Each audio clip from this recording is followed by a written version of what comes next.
Après 4 ans d'absence, le Salon international des équipements et des technologies de transformation de l'Anacarde, SIETA, a fait son retour par la tenue de la 4e édition les 6, 7 et 8 avril 2023 au Palais de la Culture d'Abidjan.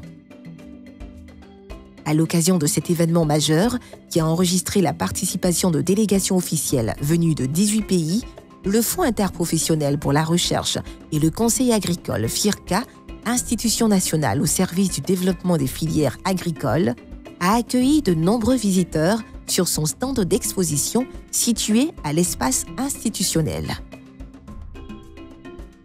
C'est fait, le ruban est coupé.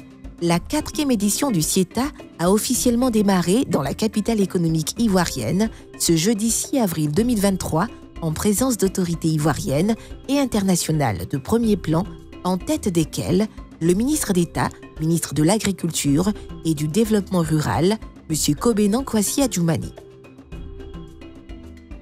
Comme l'explique M. Adsin Yaoléon, directeur exécutif du FIRCA, l'institution n'est pas restée en marge de cette grande mobilisation pour le développement des technologies et équipements qui visent la transformation à grande échelle de l'un des bijoux de la Côte d'Ivoire agricole, le fruit d'anacarde, encore appelé cajou. Le FIRCA travaille avec toutes les filières agricoles de Côte d'Ivoire. Aujourd'hui, le FIRCA travaille avec près de 24 filières agricoles. Et la filière anacarde est une filière importante pour le FIRCA parce qu'elle fait partie des 5 grandes filières avec lesquelles le FIRCA travaille. Vous savez que la transformation est très importante pour la chaîne des valeurs de notre agriculture. Et l'État met un accent particulier pour les prochaines années sur la transformation. Et dans ce cadre, le FIRCA accompagne la filière anacarde dans ce volet-là. Au total, plus de 13 000 personnes, exposants et visiteurs, ont pris part à ce prestigieux rendez-vous des acteurs de la chaîne de valeur de la filière anacarde. Il s'agit de décideurs, opérateurs économiques, experts et chercheurs, transformateurs, équipementiers et consommateurs. La Côte d'Ivoire est le premier pays producteur et exportateur de noix brutes de cajou au monde depuis 2017 et elle a franchi la barre d'1 million de tonnes de production annuelle en 2022. Malgré ce rang privilégié, les modes de production et de récolte demeurent globalement pénibles pour les producteurs. Madame Traoré Assita, directrice du département culture d'exportation et production forestière du FIRCA, a saisi l'occasion pour rappeler les défis actuels de la filière. La noix de cajou, elle n'est pas produite pour être consommée directement, elle doit connaître des transformations. Et dans cette transformation, la qualité est l'élément primordial. Donc pour nous, c'est de demander aux producteurs d'améliorer la qualité de la noix de cajou pour avoir une plus-value et vraiment avoir aussi des amendes aussi de qualité. Monsieur Traoré Daouda, lauréat du prix SIAD dans la catégorie itinéraire technique innovant et conservation de l'environnement dans le cadre du projet FSIAD mis en œuvre par le FIRCA, a décidé de résoudre la délicate question du ramassage de la production de l'anacarde en plantation. Je remercie d'abord le FIRCA parce que grâce au FIRCA, ce dispositif a eu un prix au niveau du FIRCA, au niveau de des itinéraires innovants et de la conservation de l'environnement. Donc j'ai été primé au niveau du FIRCA et grâce à ce prix, j'ai pu avoir des promotions et c'est grâce à cette promotion que je suis là aujourd'hui au niveau du SIETA. Et grâce au FIRCA, j'ai pu accéder au SIETA et faire la publicité et faire la promotion de ce dispositif. Et j'ai eu beaucoup d'engouement vis-à-vis de ce dispositif innovant-là. SaumorNappe, en gros, SaumorNappe, c'est un dispositif sous forme de nappe, comme autour de l'anacardier, afin que les pommes qui tombent ne soient pas à même le sol. Et ce dispositif permet aux paysans de pouvoir collecter les différentes amandes pour ne pas que ces amandes puissent tomber à même le sol, pour ne pas qu'ils puissent pourrir. Le SIETA 2023 a aussi vu la présentation de 8 chaînes nationales complètes de transformation de l'anacarde contre seulement 2 lors de l'édition 2018. Elles ont rivalisé avec les technologies de 11 équipementiers internationaux, dont le Vietnam, qui a été primé. Parmi ces exposants, l'on retrouve la Société ivoirienne de technologie tropicale, I2T, partenaire du FIRCA en matière de développement de technologies transformatrices de matières premières qui a présenté plus d'une innovation au profit de l'anacarde. On a un calibreur mécanique pour la grosse industrie, on a un calibreur manuel pour la petite industrie, on a aussi un cuiseur bien adapté aussi au monde rural où on peut cuire la noix de cajou, fragiliser la noix dans ce cuiseur-là avec soit du gaz ou du bois de chauffe ou des coques issues du décortiquage. C'est un cuiseur vraiment très pratique. Et après la cuisson, on a une série de décortiqueurs. On part du décortiqueur manuel qui est très adapté, facile à utiliser, qui a un taux de brisure de moins de 5%.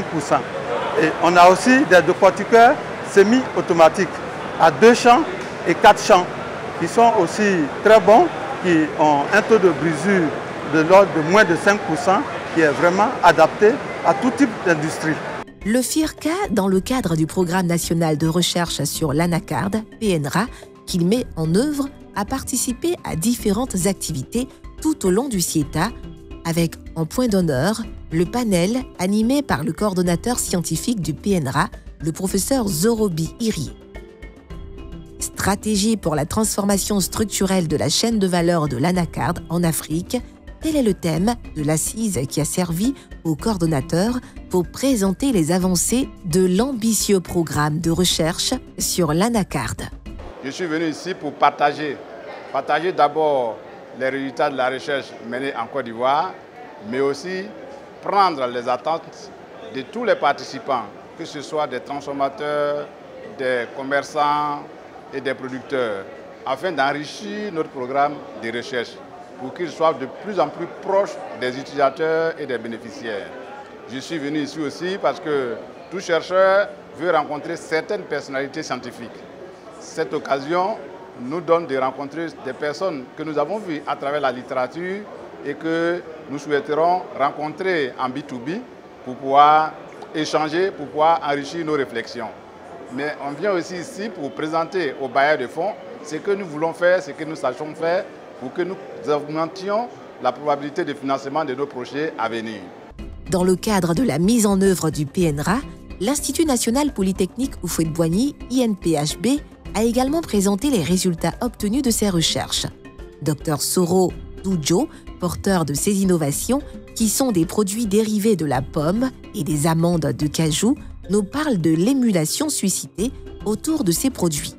Depuis une vingtaine d'années, nous travaillons sur la valorisation de la pomme de cajou. La pomme de cajou, c'est un produit dérivé de l'anacarde. Et le CIETA, c'est le Salon international des équipements des technologies de transformation de l'anacarde. Donc nous venons apporter notre contribution au CIETA par la démonstration de ce que nous savons faire. Donc ces dernières années, nous avons eu des financements. Nous avons eu un financement du FIRCA dans le cadre du Fonds compétitif pour l'innovation agricole durable. Nous avons eu un financement dans le cadre du PPCA pour pouvoir développer tous ces procédés-là que nous avons appris tous ces 20 dernières années. Et nous travaillons en collaboration avec le CITA, qui est quand même une usine-école créée par le Conseil du coton et de l'anacarde. Autre fait notable, Dr Soro Sibirina, chercheur responsable de la mise en œuvre de l'axe défense des cultures du PNRA, a été primé au CIETA pour avoir réalisé le meilleur projet de recherche sur l'anacarde. Il est singulièrement à la base de la fabrication de 2 biopesticides luttant contre des bioagresseurs majeurs, insectes et maladies de l'anacardier. Le projet en lui-même constitue à l'atteinte des objectifs qui étaient fixés, à savoir produire au moins un biopesticide sur les parasites et les ravageurs de l'anacardier.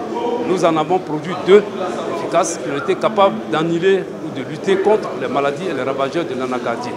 Je crois que c'est ce qui a mérité le prix. Ça va au-delà de notre entendement puisque nous ne nous attendions pas en vérité à ce prix. Et ça nous permet de comprendre aussi que seul le travail paye. Outre le PNRA, le FIRCA, en collaboration notamment avec l'ANADER, œuvre à la bonne mise en œuvre du conseil agricole dédié aux producteurs d'anacarde. L'objectif est clair, obtenir des productions d'anacarde de qualité pour favoriser la valorisation.